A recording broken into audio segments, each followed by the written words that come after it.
નાનું એવું ગામ છે, એમાં એક બ્રાહ્મણ વૈષ્ણવ રહે છે. બધું એ ઠાકોરજીને સમર્પિત કરી દીધું છે. ગરીબ પરિસ્થિતિ છે, પણ એને મન તો ઠાકોરજીએ જે આપ્યું છે એમાં સુખ માણવું, એમાં આનંદ માણવો, બસ એ જ એનું ધર્મ ને એ જ એનું કર્મ. ગરીબ પરિસ્થિતિ એટલે કેવું થાય કે પ્રસાદ લેવામાં ક્યારેક ક્યારેક વાંધો આવે, પણ એક રટણ, એક નામ, એક સ્મરણ, મારો નાથ, મારો ઠાકર. ઠાકોરજીની રોજ રૂડી રીતે સેવા કરે કે ઠાકોરજી સદૈવને માટે મારી ઉપર આવી કૃપા દ્રષ્ટિ રાખજો, બસ એ જ માગે. એમના પત્ની પણ એવા ભાવવાળા. એમના પતિએ તો ઠાકોરજીને સર્વ સમર્પિત કરી દીધું હતું, માટે કાંઈ કામ ધંધો કરતા નહોતા, કારણ કે 24 કલાક ઠાકોરજીમાં બહુ લગ્ની લાગેલી. એને સંસારમાં જરાય રસ નહીં, એને માયામાં લેશ માત્ર પણ રસ નહીં. એટલે ક્યારે એવો વિચાર ના આવ્યો કે મારું ઘર કઈ રીતે હાલતું હશે, કેમ કે એમના પત્ની થોડા ઘણા કામકાજ કરી ને જે કંઈ પણ મળે ને એમાં ઘર ચલાવતા હતા. અને રોજ કેવું બને, કારણ કે સ્ત્રીનો તો ધર્મ હોય ને કે પેલા પતિ પ્રસાદ લે, બાળકો પ્રસાદ લે, પછી સ્ત્રી પોતે પ્રસાદ લે. એટલે રોજ એવું બને, પેલા પતિ પ્રસાદ લે, પછી બાળકો લે ને પછી પોતે લે. પણ ગરીબ પરિસ્થિતિ એટલે ઘણીવાર એવું બને કે ઓછું બન્યું હોય ને એના ભાગે કાંઈ આવે પણ નહીં, પણ તોય ક્યારેય ફરિયાદ ન કરે કે તમે શું કામ કમાવા નથી જાતા, તમે શું કામ આખો દિવસ ભક્તિ કરો છો. કારણ કે પોતાને ખબર હતી કે એણે તો આખું એનું જીવન ઠાકોરજીને સમર્પિત કરી દીધું છે. પણ એક દિવસ કેવું બને છે, સાંજનો સમય હોય છે અને આ વૈષ્ણવ જુએ છે કે મારી પત્નીની શરીર બહુ દુબળું થઈ ગયું છે, કારણ કે ઘર તો એ જ ચલાવતા હતા. એટલે વિચાર આવ્યો એક દિવસ કે મારે કંઈક કરવું જોઈએ, મારે કંઈક કમાવવું જોઈએ. આ રીતે તો જીવન ન ચાલે ને, એવો વિચાર આવે છે જીવને. જોજો, જીવે પેલા નક્કી કર્યું હતું કે મારે મારું સર્વસ્વ જીવન ઠાકોરજીને સમર્પિત કરી દેવું છે, સંસારમાં મને જરાય આસક્તિ નથી. પણ એમના પત્નીની, બાળકોની પરિસ્થિતિ જોઈને થયું કે હું કંઈક પરદેશ જાઉં અને કમાઉં. એટલે નક્કી કરે છે. એટલે એમના સ્ત્રી તો, એમના પત્ની તો બહુ ખુશ થઈ ગયા કે સારું કહેવાય નહીં તો કે તમે પરદેશ જઈને જે કંઈ પણ કમાશો તો આપણા બાળકોનું ભવિષ્ય સુધરશે, ઘરની પરિસ્થિતિ સારી થશે. એટલે ગામના બીજા 4 વણિક પણ એમની સાથે નીકળ્યા. આ વૈષ્ણવ અને બીજા 3 વણિક મિત્રો, 4 ભગવદીજનો નીકળે છે. હાલતા જાય છે, કેટલા દિવસો વીતી જાય છે અને અચાનક એક સુંદર મજાનું ગામ આવે છે. ગામમાં પહોંચે છે ને એટલે વિચાર આવે છે કે મેં આ શું કર્યું? હું મારા ઠાકરને ઘરે મૂકીને આવ્યો, સેવા છોડીને આવ્યો, આ મેં શું કર્યું? મને આ સંસારમાં અચાનક માયા ક્યાંથી લાગી ગઈ? આ નાથ તો સૃષ્ટિનું ભરણ પોષણ કરનાર છે, તો શું મારી સ્ત્રી, મારા છોકરાઓનું ભરણ પોષણ મારો નાથ કરશે? તો હું શું કામ કમાવા નીકળ્યો? મેં તો મારું જીવન ઠાકોરજીને સમર્પિત કરી દીધું છે. પણ થયું કે વાંધો નહીં, જે ગામમાં અત્યારે આવ્યું છું ત્યાં જ રોકાઈ જાઉં અને એવું કાર્ય ગોતું કે જેમાં ભગવદ સેવા મને પ્રાપ્ત થાય. એટલે પૂછે છે, એમના જે 3 વણિક મિત્રો હતા એમને કહે છે કે મારે હવે તમારી સાથે આગળ નથી આવવું, હું અહીં જ કંઈક ગોતી લઈશ કામ. એટલે ગામમાં તપાસ કરાવડાવે છે કે કોઈ વૈષ્ણવનું ઘર છે આ ગામમાં, તો મારે એને ત્યાં સેવામાં રહેવું છે. એટલે ગામમાં એક વૈષ્ણવજન, ઠાકોરજીની એના ઉપર ખૂબ કૃપા, ખૂબ આર્થિક પરિસ્થિતિ સારી, ખૂબ વૈભવ, ઠાકોરજીને રૂડી રીતે લાડ લડાવે, પણ એમના શરીરની પરિસ્થિતિ થોડીક એવી કે ઠાકોરજીની સેવામાં એને એમ લાગતું કે ક્યાંક થોડીક ચૂક રહી જાય છે, કારણ કે હું વૃદ્ધ થયો, મારી અવસ્થા થઈ. એટલા વૈષ્ણવ એના ઘરે આવે છે અને કહે છે કે હું તમારે ત્યાં સેવા કરવા માંગુ છું. મેં એવું સાંભળ્યું છે કે તમારે કોઈ એક ભગવદીની જરૂરિયાત છે કે જે ઠાકોરજીની રૂડી રીતે સેવા કરી શકે, અને મારે સેવા સિવાય કંઈ નથી જોતું. મારા જીવનનું એક જ ધ્યેય છે ભગવદ સેવા, ભગવદ સેવા ને ભગવદ સેવા છે. એટલે કહે છે કે હા, તમે મારે ત્યાં સેવામાં રહ્યો. એટલે આ જીવ એમ કહે છે કે હું કાંઈ પગાર નહીં લઉં, કારણ કે પગાર લેવો એ મને યોગ્ય નથી લાગતું. હું સેવા કરવા માટે આવ્યો છું, મને આ સંસારમાં રસ નથી. એટલે પગાર લેવાની ના પાડે છે. પણ જીવને પોતાને પાછો વિચાર આવે છે કે જો હું પગાર નહીં લઉં તો બની શકે કે આ જીવને અભિમાન આવે. માટે તમે એક કામ કરો, મહિનાનો 1 આનો રૂપિયો આપજો, ખાલી એક જ આનો દેવાનો. તો કે તમે આ શું વાત કરો છો? તમે 12 ગામથી આવ્યા છો, તમારે તમારા ગામ પણ કંઈક મોકલાવવું તો પડશે ને? તો કે નહીં, ખાલી 1 આનો દેજો. એટલે આવું નક્કી થયું. 1 વર્ષ વીતે છે, ઠાકોરજીની ખૂબ રૂડી રીતે સેવા કરે છે. એને મન તો ઠાકોરજી સર્વસ્વ છે, સર્વ સમર્પિત થઈ ગયા છે. 1 વર્ષ પૂરું થયું એટલે ભગવદી કહે છે કે 1 વર્ષ પૂરું થયું છે, તમારે જો તમારા ગામ જવું હોય તો તમે જતા આવો, અને જો ન જવું હોય તો આવતીકાલનો એક દિવસ રજાનો રાખી અને પરમ દિવસથી એક નવા વર્ષની શરૂઆત કરીએ. એટલે કહે છે કે મારે મારા દેશ જવું નથી, પણ હા, હું 1 વર્ષથી આ ગામમાં આવ્યો છું અને ભગવદ સેવામાં જ વ્યસ્ત હતો, માટે મેં આ ગામ જોયું નથી. મારી ઈચ્છા છે કે આજે રજાનો દિવસ છે તો ગામ જોઉં. સુંદર મજાનું ગામ છે અને ગામમાં જાય છે. આ વૈષ્ણવ ગામમાં જાય છે અને એના ગામમાંથી એક લાખાભાઈ કરીને વૈષ્ણવ આવે છે અને રસ્તામાં એનો ભેટો થાય છે. ગામના કુશળ સમાચાર પૂછે છે, વાતચીત કરે છે. અને આ વૈષ્ણવ જે ભગવદીના ઘરે સેવા કરે છે ત્યાં એને પધરાવી લાવે છે. 2-3 દિવસ આ લાખાભાઈને ત્યાં રોકાય છે. એટલે ભગવદી આ વૈષ્ણવને કહે છે કે તમારે જો તમારા દેશ જવું હોય તો તમને ગામ સુધીનો સથવારો છે આ લાખાભાઈનો, તમે જઈ આવો. પણ ના પાડે છે કે ના, મારે નથી જવું. પણ એક કામ કરો, હું તમને એક સંપેતરું આપું ને, એ મારા ઘેર આપજો. એટલે ગામમાં જઈ સામગ્રી લાવે છે. આખા વર્ષનો 12 આનાનો પગાર આવ્યો છે, એમાંથી સામગ્રી ખરીદે છે ફક્ત 4 દાડમ. 4 દાડમ લે છે, સામગ્રી લે અને ઠાકોરજીને ધરાવે છે.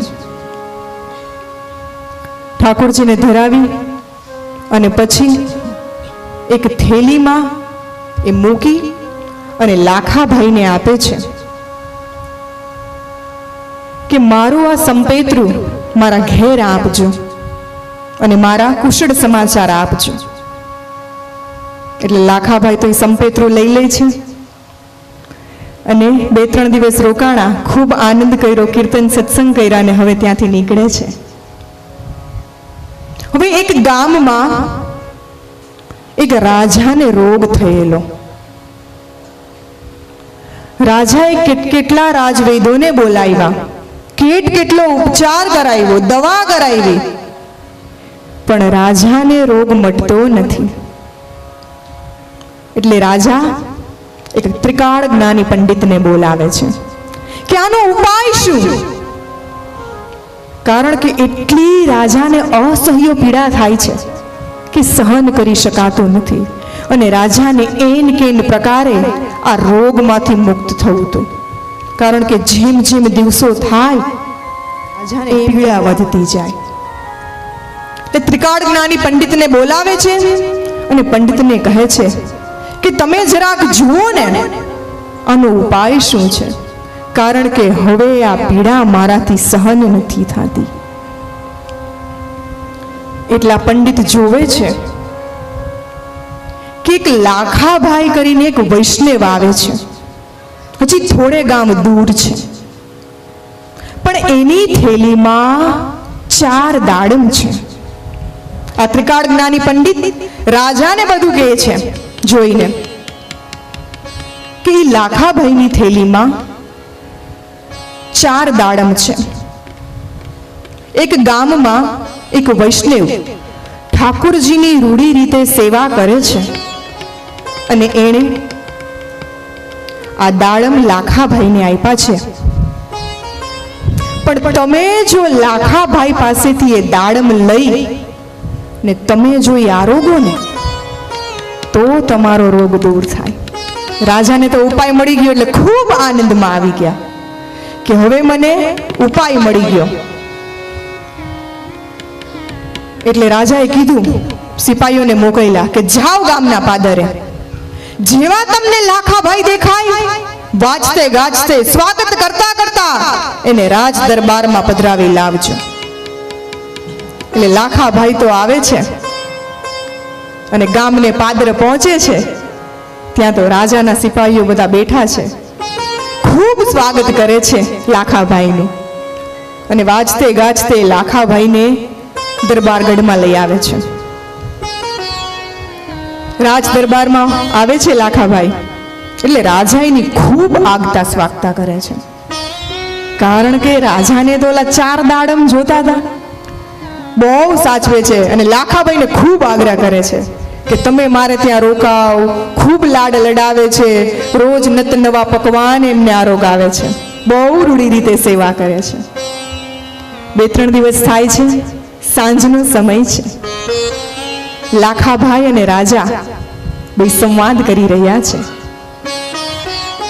એટલે હવે સારો સમય જોઈ અને રાજા લાખાભાઈ પાસે પોતાની વાત મૂકે છે કે તમારી પાસે આ થેલીમાં જે દાડમ છે ને એ મારે જોઈએ છે.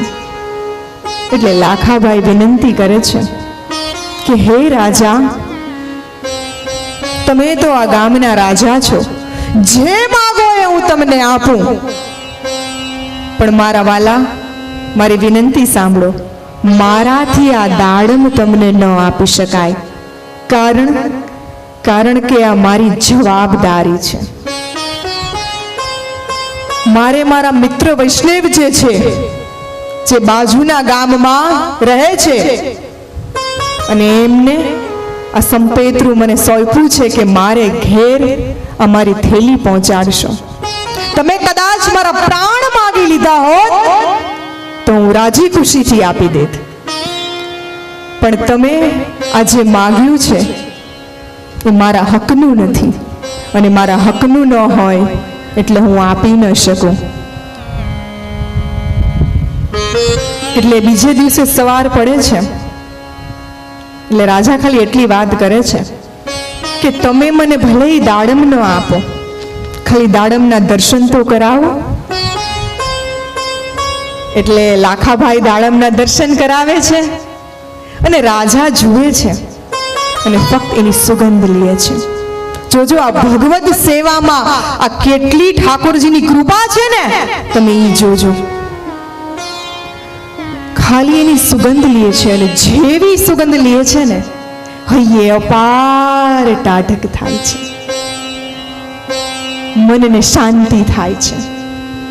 એટલે રાજા વિચારે છે કે ફક્ત દર્શન કરવાથી, સુગંધ લેવાથી મારા ચિત્તને જો આટલી શાંતિ થતી હોય તો આ દાડમ જો હું આરોગું ને તો ચોક્કસપણે મારો આ રોગ દૂર થાય. એટલે વારાફરતી બધા જ દર્શન કરે છે. જેટલા દરબારમાં વૈષ્ણવ છે એ બધા જ દર્શન કરે છે. એમાં એક ચતુર વ્યક્તિ એટલે શું કરે છે, દાડમે લઈ બધા જ બી કાઢી અંદરથી અને મોતીથી ભરી દે છે.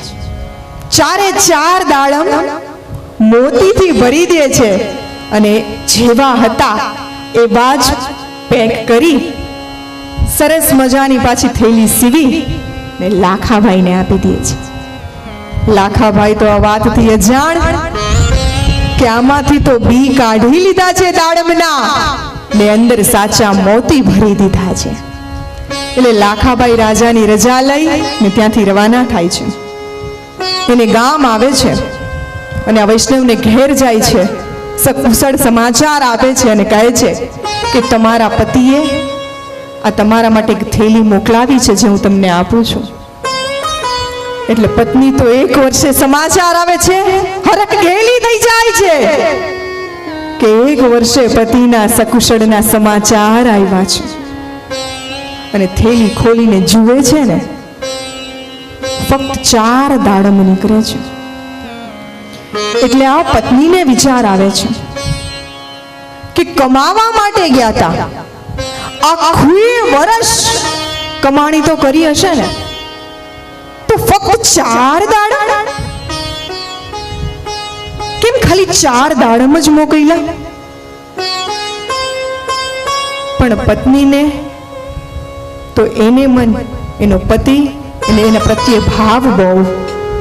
એટલે પત્નીએ એના પતિએ જે મોકલાવ્યું હતું ને એ સ્વીકાર કર્યો કે કંઈ વાંધો નહીં, ઓછું કમાણા હશે એટલે 4 દાડમ મોકલ્યા. ઠાકોરજી કરે એ રૂડું. એટલે 4 દાડમ મોકલ્યા ને એટલે પહેલું દાડમ ખોલે છે. જેવું દાડમ ખોલે છે અને આશ્ચર્યચકિત થઈ જાય છે કે આ શું? દાડમ તો મોતીઓથી જગમગાટ થઈ રહ્યા છે.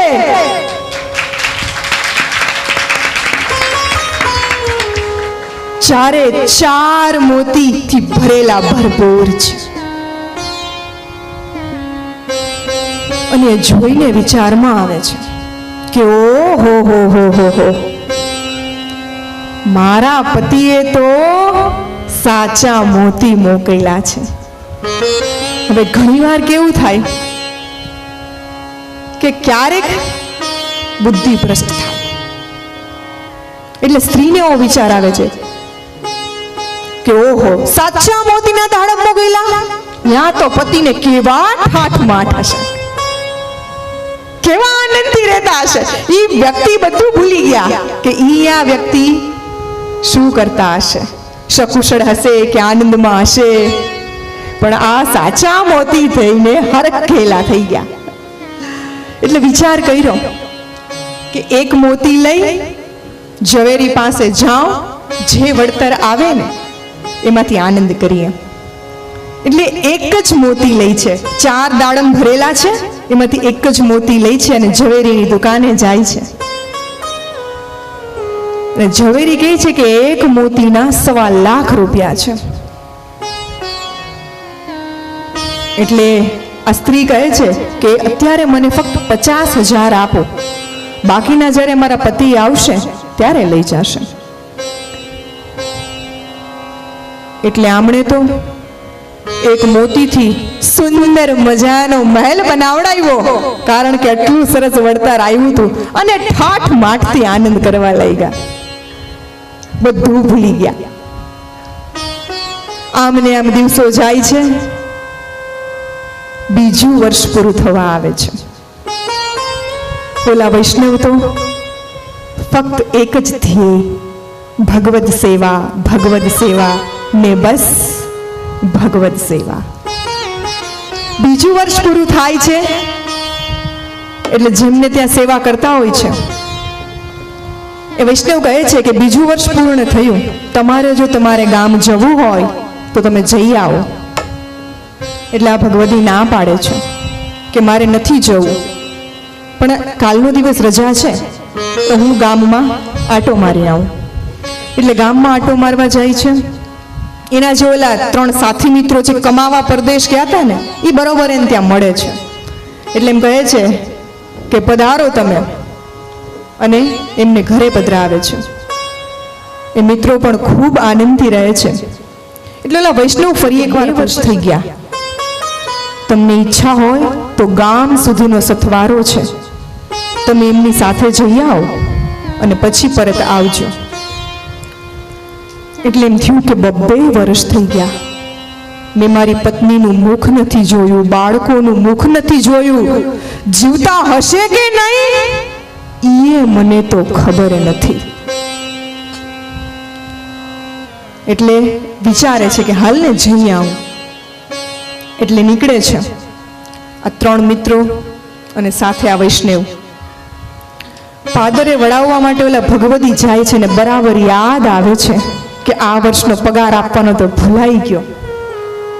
એટલે એમ કહે છે કે ઉભા રહ્યો, તમે તમારા જે 12 આના છે ને આ વર્ષના એ લેતા જાઓ.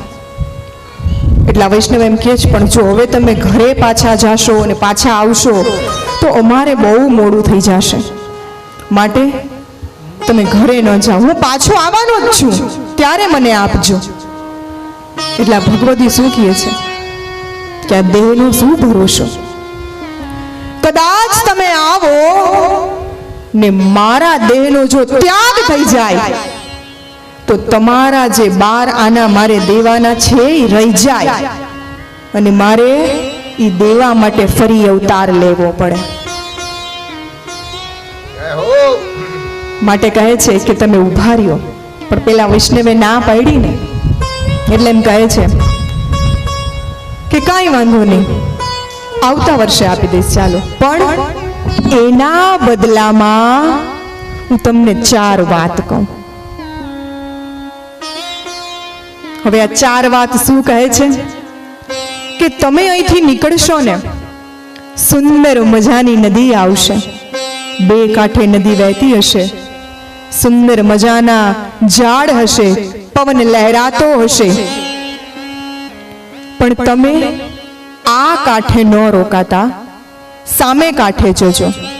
ભલે તમને જગ્યા થોડીક ઉચિત ન લાગે, કારણ કે આ કાંઠે તો ફૂલ હરિયાળી જ હરિયાળી હશે, સામે કાંઠે આટલું બધું નહીં હોય, પણ તમે સામે કાંઠે જજો. આ 4 વાત પ્રસંગની યાદ રાખજો તો આગળનો પ્રસંગ સમજાશે મારા વાલા. બીજી વાત કહે છે કે 2 ગામ દૂર હાલશો ને પછી તમે ખર્ચું જવાનું બાનું કાઢજો અને ત્યાંથી દૂર જજો. જો તમારા મિત્રો તમારો સામાનનું ધ્યાન રાખે, તમારી રાહ જુએ તો એનો સંગ રાખશો, નહીં તો એનો સંગ ન રાખતા. ત્યાંથી તમે નીકળી જાજો. ત્રીજી વાત કહે છે કે એક સુંદર મજાનું ગામ આવશે અને ગામમાં જેવા તમે જાશો એવો એક વ્યક્તિ તમને સામો મળશે. એ વ્યક્તિને દાઢી મૂછ નહીં હોય, શરીરે એક પણ વાળ નહીં હોય, દેખાવમાં થોડોક અજીબ લાગશે તમને. એનો ભરોસો કરવો નહીં. તમને બહુ આગ્રહ કરશે કે મારે ઘેર પધારો, એના ઘરે ઉતારો કરતા નહીં. આ ભગવતીની વાણીમાં કેટલો પ્રભાવ છે એ તમે જોજો. આજે 4 વાતો કહે છે ને, ને ચોથી વાત કે ઘરે જાઓ અને જો કાંઈ નવીન લાગે તમને, કારણ કે ઘરે તો રાજમહેલ બંધાઈ ગયા છે. આ ભગવતી આ વાણી કહે છે કે ઘરે જાઓ અને જો કાંઈ નવીન લાગે તો ખોટું કાંઈ સાહસ કરતા નહીં. એટલે આ તો નીકળે છે, જાય છે, નદી કિનારો આવે છે. એટલે ભગવતી કહે છે કે આપણે આ કિનારે નહીં, સામેના કિનારે જવું છે. એટલે પેલા તો મિત્રો ના પાડે છે, પણ ત્યાં જાય છે, કારણ કે આમને ત્યાં 2-3 દિવસ રહ્યા તો એમ થયું કે હાલો ભાઈ કહે છે તો સામે કાંઠે જાય. સામે કાંઠે જેવા પહોંચે છે એવો અચાનક નદીનો પ્રવાહ વધી જાય છે અને સામે બધું જ નષ્ટ થઈ જાય છે. એટલે મિત્રોને એમ થાય છે કે સારું થયું આ વૈષ્ણવની વાત આપણે માની, નહીં તો આજ તો વયા જાત. હવે સામે કાંઠે ગયા એટલે ઓલા ભગવતીએ કીધું હતું ને કે માનું કાઢીને દૂર જાજો. એટલે કહે છે કે હું હમણાં આવું છું. એટલે કહે છે લે ભલા માણસ, અત્યાર સુધી અહીંયા નદી કાંઠે હતા તારે જયાવાય ને, હવે તમે બાનું કાઢો છો એ કે. પણ આ ભગવતી ગયા એટલે આમને તો ઊભું રહેવું પડે રાહ જોવા. થોડો સમય થાય છે એટલે આવે છે. એટલે જોવે છે કે ના ના ઓલા વૈષ્ણવે કીધું તું કે જો એ તમારી વસ્તુને રાખીને ઊભા હોય, તમારી રાહમાં ઊભા હોય તો એની સાથે આગળ હાલજો. એટલે બધા આગળ હાલે છે. એક સુંદર મજાનું ગામ આવે છે. ગામમાં પ્રવેશ કરે છે ત્યાં એક વ્યક્તિ સામો મળે છે અને પૂછે છે કે અમારે આજે રાત વિસામો કરવો છે, જો કોઈને ત્યાં ઉતારો મળે તો. હવે જેવું ઓલા ભગવતીએ કીધું હતું ને એવું જ વર્ણન હતું. શરીરે કોઈ પણ જાતના વાળ નહીં અને અજીબ થોડોક વ્યક્તિ લાગે છે. પણ એ વ્યક્તિએ આગ્રહ બહુ કર્યો ને એટલે એના 3 જે મિત્રો હતા ને એ માની જાય છે. આ ભગવતી ના પાડે છે મારે એને ત્યાં ન થાવું, કારણ કે ઓલા ભગવતી એમને જે 4 વાત કીધી હતી ને એટલા માટે. એટલે આ મિત્રો તો 3 એને ત્યાં જાય છે અને બહુ ના પાડે છે કે તમે રહેવા દો. પ્રસાદ લે છે અને આરામ કરે છે. પણ આરામ કરવા જાય જ ને પેલા જેના ઘરે ઉતારો રાખ્યો હોય ને પતિ પત્ની થોડીક ચર્ચાઓ કરે છે કે તમે કઈ બાજુથી આવો છો. આપણે ચર્ચાઓ કરી ને કોઈ આપણે ત્યાં આવ્યું હોય તો કે તમે ક્યાંથી આવો છો શું. એટલે 3 વ્યક્તિ વર્ણન કરે છે કે અમે 2 વર્ષથી પરદેશ કમાવા ગયા હતા. એટલે એક જણો કે મેં 10,000 ની કમાણી કરી, એક કે મેં 8,000 ની કરી, એક કે મેં 5,000 ની કરી. બધી વિગત કહી દીધી અને આરામ કરવા લાગે છે બધા. ઓલી સ્ત્રીની બુદ્ધિ ભ્રષ્ટ થઈ જેના ઘરે ઉતારો કર્યો હતો ને, એટલે પેટીમાંથી એક તલવાર કાઢી. ઓલા જે 3 વણિક મિત્રો હતા ને એમાં એક વણિક મિત્રના હાથની બાજુમાં તલવાર મૂકી દીધી અને આ લોકોના બધા જ પૈસા લઈ લીધા અને અચાનક રાડો પાડવા માંડ્યા કે અમને લૂંટી લીધા, અમને લૂંટી લીધા. એટલે ગામમાં આજુબાજુના બધા આવી જાય એટલે ગામવાળાને કહે કે જોવો કેટલો ખરાબ જમાનો છે. એ કે હાથમાં તલવાર લીધી, અમારી હત્યા કરવા આવ્યા, અમે એને ઉતારો આપ્યો અને એને અમારી સાથે આવવું કર્યું. એટલે એમને તો સજા મળવાનો સમય આવી ગયો, કારણ કે ચોરી કરી, ખોટો ઇલ્ઝામ લાગ્યો એમની ઉપર. હવે વાત ન્યાયાધીશ પાસે પહોંચે છે. એટલે આ તો પતિ પત્ની વર્ણન કરે છે કે રાત્રે આવું થયું, અમારા બધા પૈસા લઈ લીધા અને તલવાર લઈને અમને મારવા આવતા હતા. પણ ઓલા ભગવતીને ખબર હતી કે આ 3 વ્યક્તિ નિર્દોષ છે. એટલે ઓલા ભગવતી કહે છે કે ન્યાયાધીશ તમને મારાથી વધારે ખબર હોય, પણ હું તમને ખાલી એક વાત કહેવા માંગુ છું કે આ ભાઈને પૂછો કેટલા પૈસા હતા. એટલે પૈસા તો યાદ હતા 8,000, 5,000 ને 10,000, પણ એમાં કેટલી નોટો કેવાની છે ઈ પૂછો. ઈ તો ખબર ન હોય, પણ જેને જાત મહેનત કરીને કમાણા હોય એને તો ખબર હોય ને. એટલે ઓલા ભાઈને પૂછે છે તો એ જવાબ આપી શકતા નથી. અને આ મિત્રોને જજ પૂછે છે એમ કહે છે કે આમાં આટલાની છે, આમાં આટલાની છે ને આમાં આટલાની છે. એટલે 3 છૂટી જાય છે, નિર્દોષ સાબિત થાય છે. એટલે હવે 4 ગામ તરફ આવે છે ને ગામમાં આવીને જુએ છે તો ઓહો હો, જ્યાં નાની ઝૂંપડી હતી ત્યાં તો મહેલો બંધાઈ ગયા છે. એટલે આ વૈષ્ણવ તો વિચારમાં પડી જાય છે કે આ શું, હું પરદેશ કમાવા ગયો અને પાછળથી અહીંયા તો મહેલ બંધાઈ ગયા. એટલે એની પત્નીને પૂછે છે કે આ બધું છે શું. એટલે એની પત્ની એમ કહે છે કે તમે તો ઓલા 4 દાડમ મોકલ્યા હતા ને જે મોતીના ભરેલા, એમાંથી ફક્ત એક જ મોતીનો ઉપયોગ કર્યો છે, બાકી તો બધા એમને એમ છે હજી. અને એક મોતીના ખબર છે કેટલા રૂપિયા થયા? 1.25 લાખ રૂપિયો. એ કે એટલે આમને તો અચરજ પામે છે કે આ કઈ રીતે બને. એટલે લાખાભાઈને મળે છે, કેમ કે સંપેતરું તેની યાર મોકલ્યું હતું. લાખાભાઈને કહે છે કે લાખાભાઈ, સંપેતરામાં કંઈક છેડછાડ થઈ ગઈ. તો કે ના મારા વાલા, તમે જેવું મોકલ્યું હતું ને મેં એવું જ તમારા ઘરે આપ્યું છે. એટલે લાખાભાઈને વિગતવાર વર્ણન કરે છે.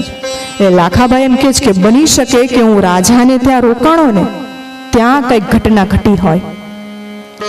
એટલે જાય છે અને રાજાને સમાચાર મળે છે કે ઓલા વૈષ્ણવ આવે છે. અને રાજા કારણ કે એના જે ભગવદ સેવાના જે દાડમ હતા ને એના થકીનો રોગ મુક્ત થયો હતો. એના માટે એ ભગવદી એટલે ઠાકોરજી.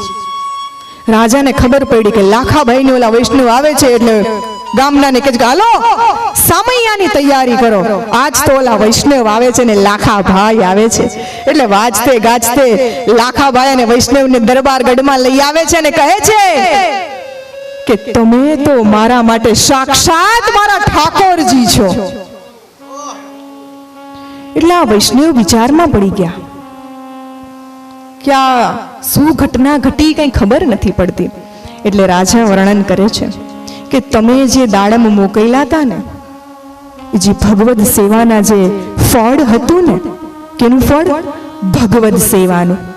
એ ભગવદ સેવાનું જે ફળ હતું ને એ ફળ થકી જ મારો આ શરીરનો રોગ મટે એમ હતો. મેં ચોરી કરી એ બદલ મને માફ કરો, પણ એના વગર મારો ઉદ્ધાર થાય એમ નતો. આજથી આ રાજપાટ હું તમને સોંપું છું, કારણ કે મારા માટે તો મારો ઠાકર તમે કહેવાઓ.